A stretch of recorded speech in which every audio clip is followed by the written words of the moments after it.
Et mon message ce matin s'intitule l'agenda de Dieu.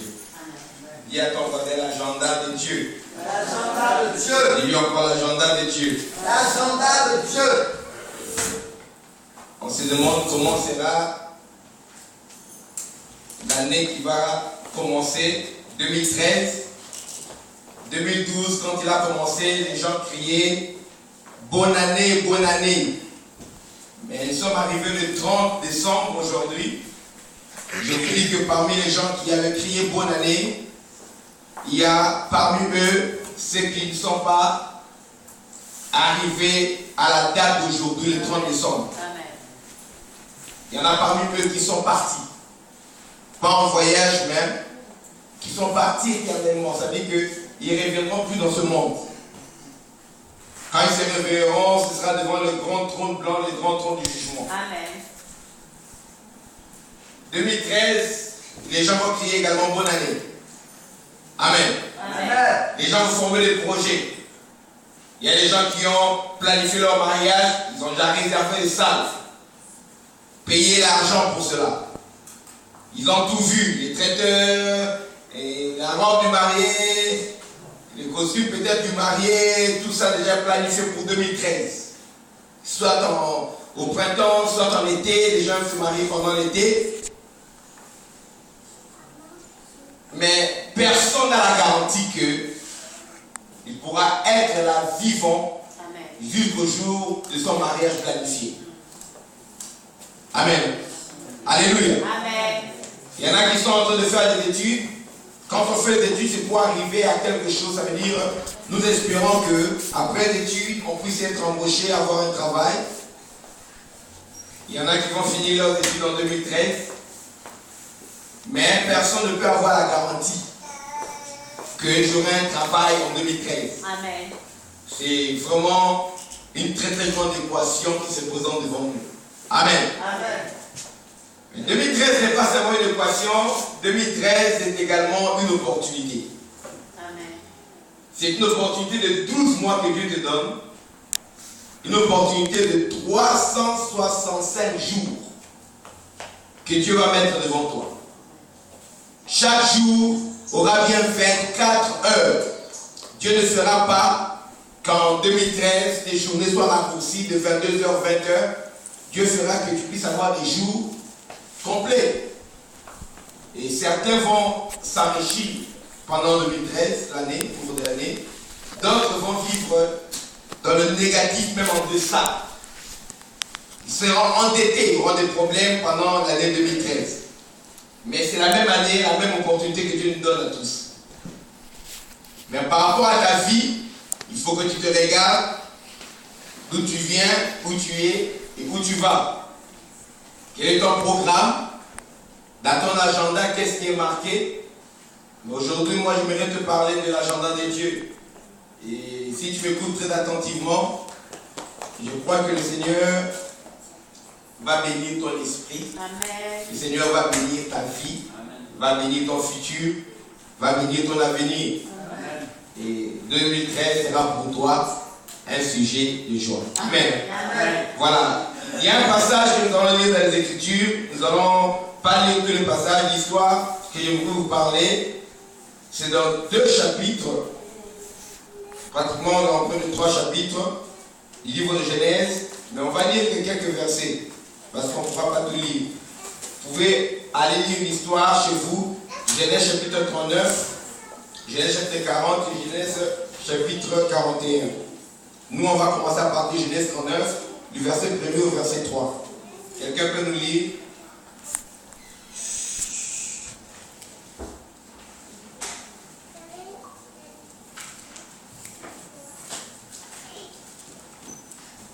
Genèse 39, du verset 1er au verset 3. Genèse, le chapitre 39, à partir du verset 1 au verset 3. On fit descendre Joseph en Égypte, et Potiphar, officier de Pharaon, chef des gardes, éthiopien, l'acheta des Ismaélites. Il lui avait fait descendre. L'Éternel fut avec lui et la prospérité l'accompagna. Il habitait dans la maison de son maître l'Égyptien. Son maître vit que l'Éternel était avec lui et que l'Éternel en faisait prospérer entre ses mains tout ce qu'il entreprenait. Amen. Amen. Versets 10 à 12. Je veux continuer.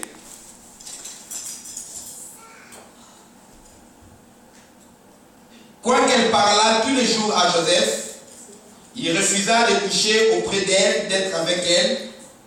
Un jour qu'il était entré dans la maison pour faire son ouvrage, et qu'il n'y avait là aucun des gens de la maison, elle, la femme de Potiphar, le saisit par son vêtement, en disant, couche avec moi. Il lui laissa son vêtement dans la main, et il s'enfuit au dehors. On lit à partir du verset 19. Après avoir entendu les paroles de sa femme, qui lui disait, voilà ce que m'a fait ton esclave, Potiphar, le maître de Joseph, fut enflammé de colère. Il prit Joseph et le mit dans la prison, dans les lieux où les prisonniers du roi étaient enfermés. Il fut là en prison. Alléluia. Amen. Nous allons rapidement au chapitre 41. On va lire à partir du verset 1er. L'histoire continue.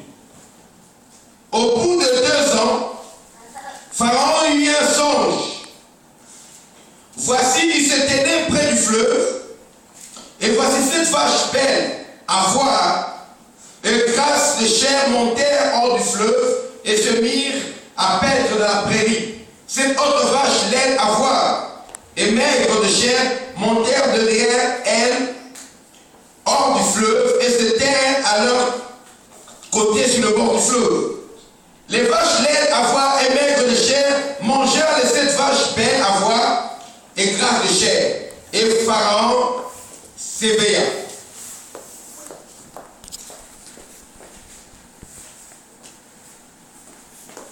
Nous sautons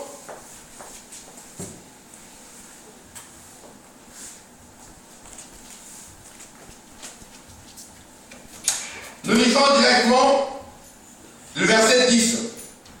Pharaon s'était irrité contre ses serviteurs et il m'avait fait mettre en prison, mais dans la prison du chef de garde, moi et le chef des panetiers. Nous eûmes l'un et l'autre un songe dans une même nuit, et chacun de nous reçut une explication en rapport avec le songe qu'il avait reçu. Il y avait là avec nous un jeune hébreu, esclave du chef des gardes. Nous lui racontâmes nos songes et il nous les expliqua. Les songes sont arrivés selon l'explication qu'il nous avait donnée. Pharaon me rétablit dans ma charge et il fit pendre le chef des panetiers. 14. Pharaon fit appeler Joseph et le fit sortir en acte de prison.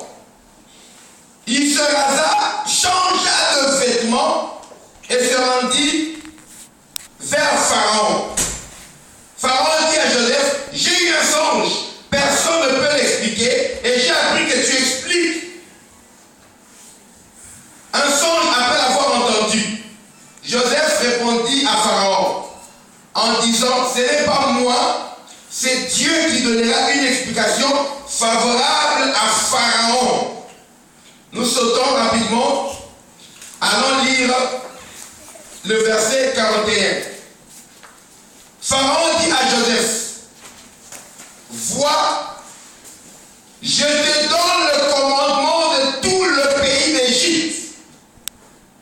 Pharaon ôta son anneau de la main et le mit à la main de Joseph. Il le revêtit d'habits de fin lin et lui mit un collier d'or au cou. Il le fit monter sur le char qui suivait le sien et l'on criait devant lui, à genoux. C'est ainsi que Pharaon lui donna le commandement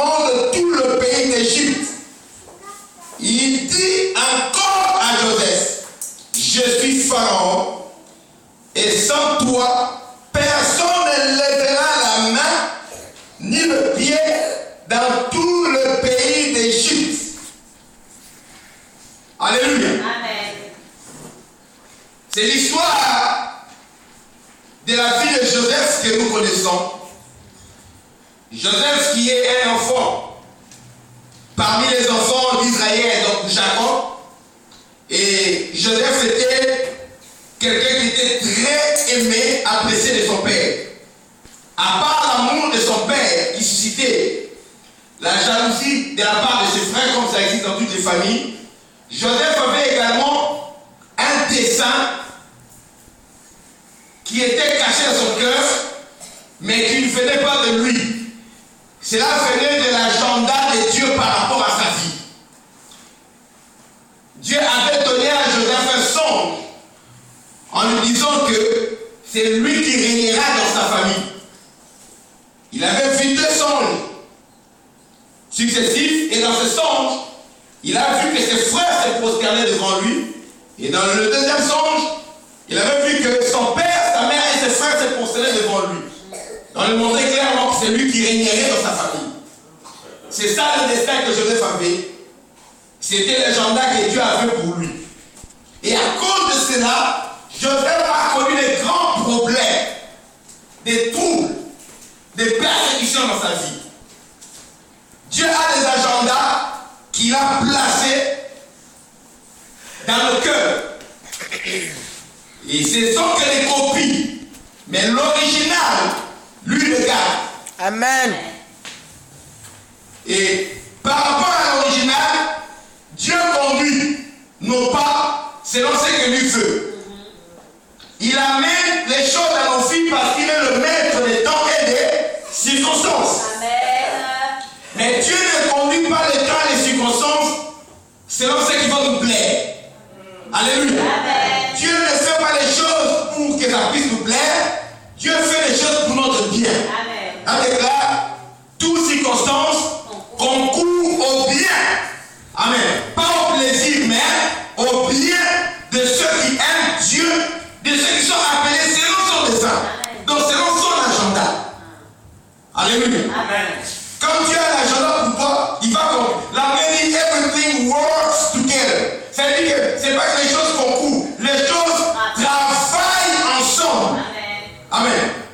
Même tes ennemis vont travailler, toutes les choses de la terre, même tes ennemis vont travailler ensemble pour ton bien, Amen. pas pour ton plaisir. Quand un ennemi est contre toi, il va te faire mal. Alléluia. Amen. Quand un ennemi te critique, il te fera mal. Tu n'as rien fait, on parle du mal de toi, ça fait mal au cœur. Ça ne te fait pas plaisir. Mais ça travaille pour ton bien.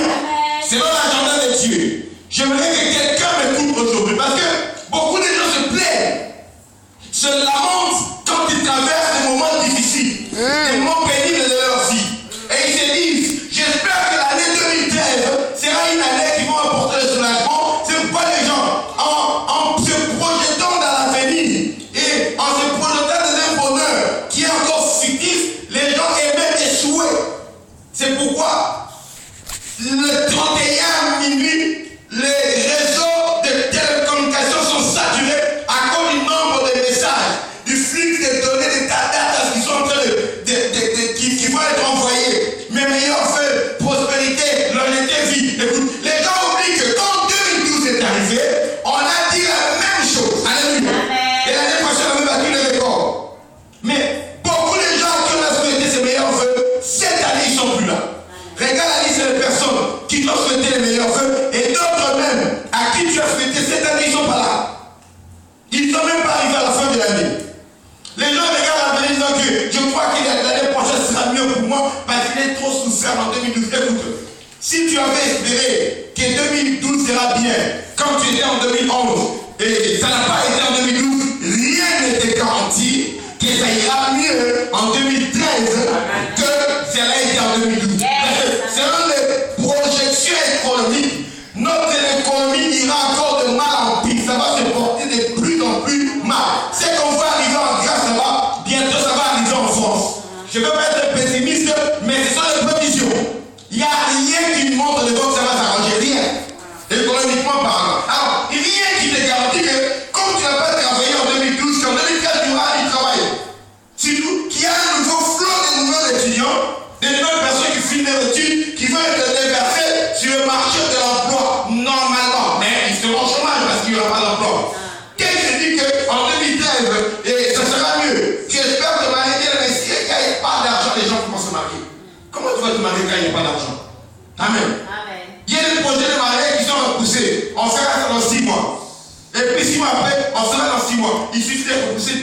6 mois, ça fait déjà une année qu'il est parti. Amen. Amen. Alléluia. Amen. Alléluia.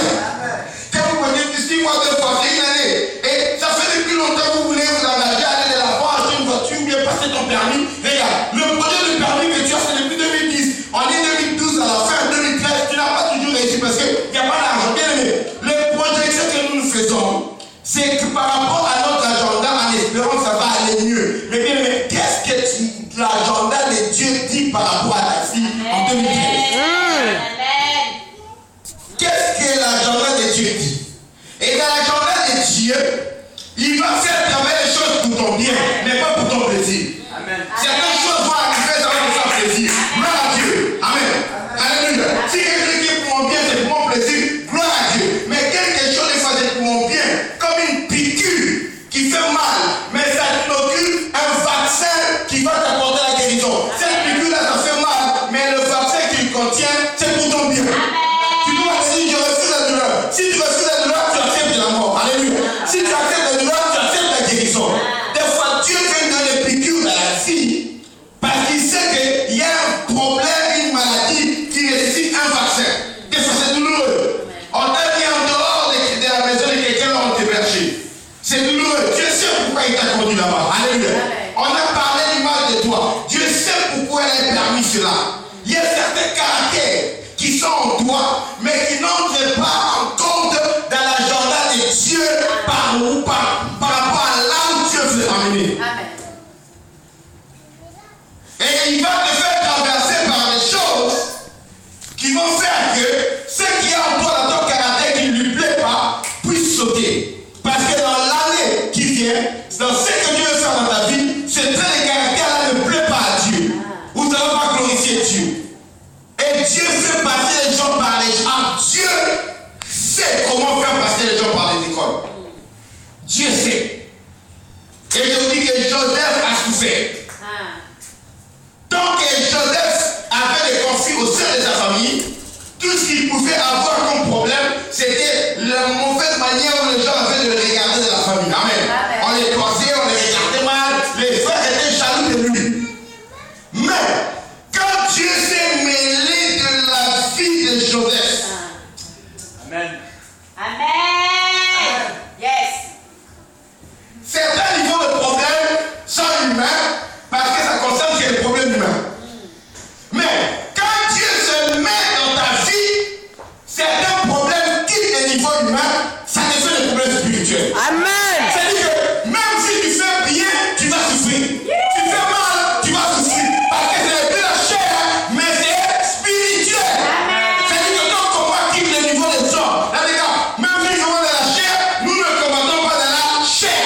Notre combat est spirituel. Dans les problèmes que tu rencontres, les sont des problèmes sociaux, physiques avec les hommes. Mais quand Dieu se met de ta vie, le monde spirituel est alerté. Alléluia. Alléluia. Pourquoi? Parce que même si les démons étaient distraits, il y a quelque chose qui attire les démons dans nos vies. Demandez-moi quoi? Là, déclare ceci. Les anges sont des esprits envoyés pour exercer un ministère auprès de ceux qui doivent hériter le salut. Alléluia. L'ange de l'Éternel campe tous ceux qui craignent Dieu pour les protéger du danger. Quand les démons sont en train de faire la chose démoniaque, ils remarquent que les anges accourent de la vie de quelqu'un pour les protéger du danger. Les anges accourent pour faire un ministère. C'est une alerte chez les démons. Alléluia. Il dit non. Si les gens sont là-bas, c'est que Dieu veut faire quelque chose là-bas. Alors pour le sentir. C'est un problème que tu vis. C'est parce que les anges sont venus s'agglutiner autour de ta vie. Alors les démons sont venus. Comme ils ne peuvent pas te toucher, ils vont entrer chez ton voisin. Ils vont entrer chez ton collègue. Ils vont entrer chez ton mari. Ils vont entrer chez ta femme. Ils vont entrer chez ton patron. Ils vont entrer chez ta meilleure amie. Parce que Dieu s'est mêlé de ta vie. Alléluia. Dieu est pour Dieu et ta cage toi-même. Je te dis que Dieu est entré dans ta vie. Et quand tu as vu qu'on a chauffé la fournaise 7 fois plus. Pour notre personne, on les jette la fournaise normalement. Quand c'est vrai, chaque appel d'égo, 7 fois plus. Parce que Dieu s'est mêlé. problème de famille. Oh, lui là, papa l'aime beaucoup, tu es un mauvais garçon. Mais quand Dieu s'est mêlé, quand je l'ai dit, voici la vision que j'ai eue, il a dit, allez, c'est fini. Et quand ils ont vu Joseph arriver de loin, ses frères étaient allés dans les champs. Et Joseph, le père de Joseph a envoyé Joseph, va voir si tes frères vont bien. Quand Joseph est allé les rencontrer, il a trouvé ses frères dans les champs. Ses frères ont vu de loin. Vous savez ce qu'ils ont dit? Alléluia. Amen. Ils n'ont pas dit, oh, voici celui-là à qui papa a donné le manteau de la tunique de plusieurs couleurs. Voici celui-là à qui le papa fait toujours le sauveur. Il a dit, écoutez ce qu'ils ont dit. Prenons-le, tuons-le, et nous verrons ce que deviendront ces songes. Ils ont décidé de le condamner à mort, et ils ont donné le motif de la condamnation à mort. Amen. Condamné à mort à cause de ces songes. Et les songes ont été de qui? De Dieu. Quand Dieu s'est révélé dans sa fille, sa famille a jugé de le condamner à mort. Pourquoi tu pleurniches alors que les problèmes qui t'arrivent sont les signes que tu es dans l'agenda de Dieu? Amen. Pourquoi tu te lamentes comme si tu étais divisé? Si ta vie était normale, c'est là où tu devais t'inquiéter. Mais quand tu vois qu'il y a beaucoup d'ennemis qui commencent à se lever autour de toi, oh, David dit, je suis dans la joie quand je vois mes ennemis avancer vers moi. David pleure. Mais David dit, je suis dans la joie quand je vois les ennemis s'avancer vers moi. Il a dit, au nom de l'Éternel, je cours vers une troupe en armes. Quand une troupe vient armée contre toi, tout le monde cherche comment se cacher. David dit, quand tout l'armée vient, lui commence à grandir, il dit, je suis dans la joie, et il court. Fais la troupe pendant parce que c'est là que tu verras la délivrance de l'Éternel. Tu pleures à cause de ce qui arrive. 2012 c'était difficile. 2012 c'était pénible.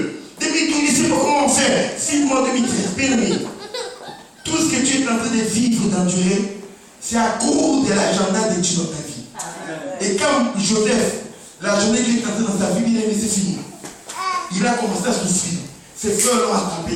Ils ont dit on va les tuer. Ils l'ont jeté dans la citerne pour qu'il meure. Heureusement, dans cette citerne, il n'y avait pas d'eau. Et dans la citerne, quand même, il souffrait de soif et de soleil. C'était dans le désert. À un moment donné, bien aimé, ses frères ont vu une caravane de Madianites passer. Écoutez, je vous dis, il faut être dans l'agenda de Dieu pour vivre ça. Amen. Amen. Prêche, papa. Il y a des détails que Dieu est avec toi. Amen. Là où les gens voient la mort, il y a des détails qui montrent que Dieu est avec toi. Amen. Quand les gens paniquent autour de moi, moi je sais voir des détails qui montrent que Dieu est avec moi. On a envoyé les frères de Joseph aller mettre les troupeaux à Sichem. Arrivé à Sichem, Dieu a fait sécher l'herbe qui avait à Sichem. Alléluia. Amen. Ils n'ont pas trouvé l'herbe pour les troupeaux à Sichem. Ils ont dit entre eux, bon, on va faire quoi? Allons à Dothan. Et ils sont allés à Dothan. C'était pas prévu. Ils allaient à Dothan. Et le père de Joseph a voulu Joseph aller chez le frère où? À Sichem. Parce qu'il n'y avait pas de cellulaire pour que ses frères envoient une texture à leur papa ou téléphone papa. On a quitté Sichem, on est à Dothan. Non, mais ils sont allés à Dothan de leur propre gré. 10 personnes à dire. Et lui le plus jeune, Joseph, on l'a envoyé seul à Sichem. Arrivé à Sichem, il trouve pas ses frères. Pendant qu'il erre dans les champs, Dieu envoie un GPS. Il rencontre quelqu'un qui dit, qu'est-ce que tu cherches chez nous? Oh, je cherche mes frères. Ils sont en train de perdre le troupeau. Est-ce que vous ne les avez pas vus? Il a dit, écoutez, je les ai entendus dire, allons à Dothan. Je vais te montrer comment aller à Dothan. Calcul en cours. 2 fois 3, une fois à Dothan. Et Joseph arrive à Dothan.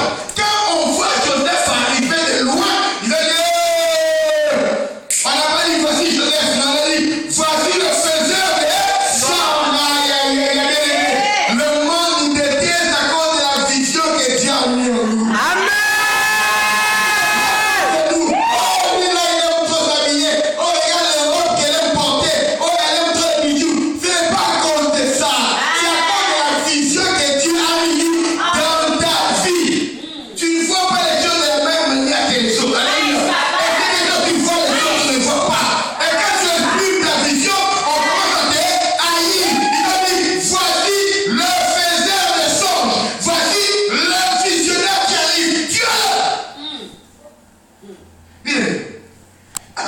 tuer, tu dois d'abord tuer ma vision. Amen. Tant que ma vision ne meurt pas, Ah. et j'ai foi dans la vision, et j'ai foi dans le visionnaire. C'est-à-dire que nous ne sommes qu'être copies. Je vous ai dit que Dieu nous donne une copie. Amen. La vision qu'on a dans la vie du ministère, c'est une copie. Tu as dit à Moïse, prends soin de faire exactement selon ce qui t'a été montré au ciel. Donc l'original se trouve au ciel. La copie, c'est ce qu'on a donné à Moïse. Amen. J'ai foi à la vision. Il faut que tu naisses qui donne la vision, c'est Dieu. Comme je vous enseigne, il est le même. On a la vision. Tant que je sais que Dieu est là, et ce qui m'a montré est clair, tu ne peux pas me tuer. Amen. Alléluia. Alléluia. Tu dois d'abord tuer Dieu pour que la source de la vision s'arrête. Et là, tu feras comment me tuer. Quand j'ai les promesses de Dieu en moi, je suis un tueur. Un killer. Tu ne peux pas me tuer. Tu as le visionnaire. Et ses frères sont venus dire, mais ils ont, quand je les ai approchés avec joie, ils ont attrapé Joseph. Ils ont fait ce qu'ils avaient fait là. Ils l'ont mis dans le trou. En espérant essayer de le tuer, mais heureusement, il n'y avait pas d'eau. Ils ont commencé à débattre sur son sort. Bien aimé, tu vois les gens qui n'ont pas la vision que tu as. Les gens qui n'ont pas la relation avec Dieu que tu as. Les gens qui n'ont pas la connexion spirituelle que tu as. Ça se voit souvent pour juger sur ton sort. Qu'est-ce qu'ils vont faire de ta vie? Qu'est-ce que ta vie va devenir? Ils pensent que le devenir de ta vie dépend de leurs décisions. C'est un semblant de décision. Parce que ce qui concerne ma vie, Dieu n'a même pas laissé la décision de dire à moi. La seule décision qu'il m'a laissée, c'est de choisir ou bien de refuser. Mais ce que je vais devenir, Dieu ne me l'a même pas laissé à moi de décider. Et tu crois qu'il faut te laisser entre tes mains? Non. Tu crois décider sur ma vie. Oh manager, tu crois décider sur ma vie. Alléluia. Ce qui décide sur ma vie est plus grand que toi, manager. Oh patron, tu crois décider sur ma vie. Mais celui qui décide sur ma vie, le patron est plus grand que toi. Alléluia. Oh, si tu fais un effort et tu fais pas ça, Dieu va te chasser dans la vie. Tu crois que c'est toi le premier employeur qui existe dans ce monde? Et que sans toi, moi je ne vais pas vivre. Est-ce que je suis né dans votre entreprise? Est-ce que je suis né dans votre entreprise? Non! Celui qui décide dans ma vie est très haut placé. Le patron des patrons. Et toi, tu peux mourir aujourd'hui. L'entreprise va encore t'amener de quelqu'un d'autre. Et moi, je continuerai à vivre. Ne laisse personne s'asseoir, commencer à décider sur ton sort comme si ta vie dépendait de lui. Ne laisse personne. Si tu ne connais pas la vision de Dieu, la paix de Dieu sur ta vie, c'est à ce moment-là que tu peux te permettre de laisser les gens commencer à décider. Écoutez, ils étaient assis là, on fait quoi? On les tue pas? Non, il dit c'est comme notre frère. Non, c'est comme aussi. Il parlait, qu'est-ce qui s'est passé? En ce moment, pendant qu'il parlait, les frères aînés Ruben étaient en train de supplier, non, laissez-le comme laissons-le mon fils. Ils ont même trouvé les moyens. Pendant qu'il parlait dans la ville de Dothan, en ce moment précis, une caravane de Madianites est en train de passer. Amen. Ils montaient où? Vers l'Égypte. Écoutez, il n'y avait pas de train. Les gens voyageaient à dos de chameau dans ces pays désertiques. Un chameau, quand il marche, quand ils sont fatigués, on doit faire reposer les bêtes. Des fois, ils peuvent se reposer pendant un jour, 6 heures, 12 heures, même des fois pendant 2 jours, si ils n'ont pas trouvé de l'eau. Amen. Pour que les animaux continuent leur marche. Alors, ils sont arrêtés à plusieurs fois, à plusieurs reprises. Et pendant que les frères de Jacob étaient chez eux, les frères de Joseph étaient à la maison, là-bas chez eux à la maison, les Madianites ne sont pas passés à Dothan. Pendant qu'ils étaient à Sichem, les Madianites ne sont pas passés. Mais juste au moment où ils sont arrivés à Dothan, c'est là que les Madianites passent, au moment où ils avaient décidé de tuer Joseph. Quand ils passaient, on a dit, hey, pourquoi les tuer? Ça va rien nous rapporter. Vendons-le à ces Madianites, ça nous rapportera de l'argent. La Libye de la mort, on fera croire qu'il est mort parce qu'on prendra le sang d'une brebis, on mettra sur la tunique là, ce que le papa lui a donné, c'est le même à Libye. Mais la différence, c'est qu'au moins, on aura de l'argent. Ils ont regardé leur intérêt et ils ont vendu. Écoute, Les gens te mettent dans les situations en croyant qu'ils sont débarrassés de toi, c'est fini. Maintenant qu'on l'a viré, maintenant qu'on l'a chassé de la maison, maintenant qu'on a fait ceci de lui, maintenant qu'on a maltraité, on l'a calomnié dans l'église, maintenant qu'on a détruit son nom, on a parlé du mal contre son ministère, on verra comment ça va se faire, c'est fini. Maintenant qu'on a quitté son église, on verra, c'est fini de lui. Bien aimé, vous ne savez pas d'où vient la vision que je porte pour vous. Vous ne savez pas. Les gens regardent aux circonstances extérieures, mais vous ne savez pas qu'en moi, je porte la copie de l'agenda de Dieu. L'original de son agenda, Dieu est là-bas au ciel. Il sait que tu arrives à d'autant, tu arrives ceci. Et quand je t'amenais à d'autant, parce que Dieu faisait les calculs. Comment prendre ces jeunes hommes pour qu'ils règnent dans le monde? Dieu a regardé partout dans le monde qui était le pays le plus élevé au monde. C'était l'Égypte. L'Égypte était l'équivalent des États-Unis en ce temps-là. C'était la plus grande puissance du monde. Et Dieu a dit non, si je les fais régner là-bas à Canaan, un petit village, ce petit village là pourri et ce bourg-là qui n'était pas encore développé. Amen. Ce n'était pas encore le pays où le lait et le miel. Alléluia. C'est le pays où il y avait la famille qui frappait et tout et tout. Parce que la promesse est venue plus tard avec Moïse et tout. Mais il a dit non, si cet homme-là, c'est pas un bon pays pour que je lève cet homme de la manière dont je vais l'élever. La meilleure manière que j'ai pour élever, c'est Joseph. Je dois l'envoyer dans le pays le plus développé. Je vais l'envoyer dans le pays le plus puissant. Je vais l'élever en Égypte. Mais comment je vais le faire pour le transporter de Canaan en Égypte? Il a choisi que la caravane des Madianites puisse passer, le prendre. Mais comment est-ce que la caravane des Madianites peut l'amener? Il faut que ses frères aillent perdre les troupeaux à Sichem. Comme ils ont l'habitude d'aller à Sichem, là-bas la caravane de maladie ne passera pas. Je fais sécher l'herbe à Sichem. Il ne faut pas dire alléluia. Parce que Dieu contrôle tout. Comme ça, il se met en d'autant. C'est là le chemin par lequel la caravane passe. Bien aimé, même quand tu crois que les choses sont contre toi, en janvier, février, mardi, en décembre, dans cette année, bien aimé, dans les cas que toutes choses travaillent ensemble, concourent pour le bien de celui qui aime Dieu. Pour ton bien. Dieu est en train de mettre son agenda en marche. Et on prend Joseph. Sichem, d'autant, on l'attrape, les manières pas, on le vend. Quand on le vend, on l'amène juste en Égypte. On le vend chez qui? Chez Potiphar. Un des chefs. Un homme noble. Et Potiphar, écoutez ce qu'elle déclare. Vers 39, verset 1er. On fit descendre Joseph en Égypte et Potiphar, officier de Pharaon, chef de garde égyptien, l'acheta des Ismaélites qu'il avait fait descendre. L'Éternel fut avec lui et la prospérité l'accompagna. Il habitait dans la maison de son maître, l'Égyptien. Son maître vit que l'Éternel était avec lui. Et l'Éternel faisait prospérer entre ses mains tout ce qu'il entreprenait. Potiphar a vu que l'Éternel était avec Joseph. Dans le pays de l'esclavage, dans le pays de servitude, on a vendu comme lui un prince, un fils qui était aimé de son père. On le vend comme esclave dans un pays étranger.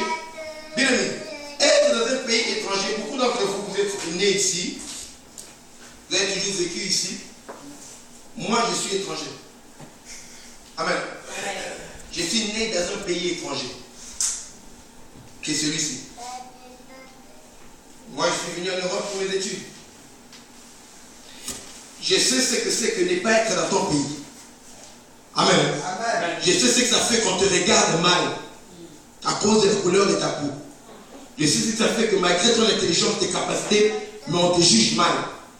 Parce que tu n'es pas de là. Et je peux imaginer comment Joseph était mal à l'aise. Acheté par des étrangers, vendu encore auprès d'autres étrangers dans un pays étranger. Et Joseph était là, en train de servir des gens qui les regardaient comme moins que rien. Des gens qui étaient élevés en ce temps-là. Mais, même dans ce pays de servitude, le chef qu'il avait acheté a vu la différence. Amen. Il a vu que l'Éternel était avec Joseph. Tout ce que Joseph faisait prospérait. Bien aimé, dans le pays où Dieu t'amène, ou bien là où tu vis, que ce soit dans ton pays ou dans un pays si Dieu est avec toi, ça marquera la différence. Amen. Nous nous plaignons parce que des fois Dieu n'est pas avec nous. Il n'y a pas de signe de la manifestation de Dieu dans nos vies. Quand il y a la manifestation de Dieu dans ta vie, l'homme a toujours besoin de voir les signes qui viennent de Dieu. Alléluia. L'homme a toujours besoin de voir les signaux de la prospérité. Alléluia. Les signaux de l'élévation. L'homme a besoin de voir cela. Quand l'homme voit cela, bien aimé, l'élévation n'a pas de race. Dites Amen. L'élévation n'a pas de race. L'élévation n'a pas d'origine. Quand un homme est élevé, il est élevé. Alléluia. Blanc, noir, jaune, rouge, toute personne viendra pour contempler l'élévation d'une personne. Quand tu es élevé, tu es élevé. En fait, des racistes. Alléluia.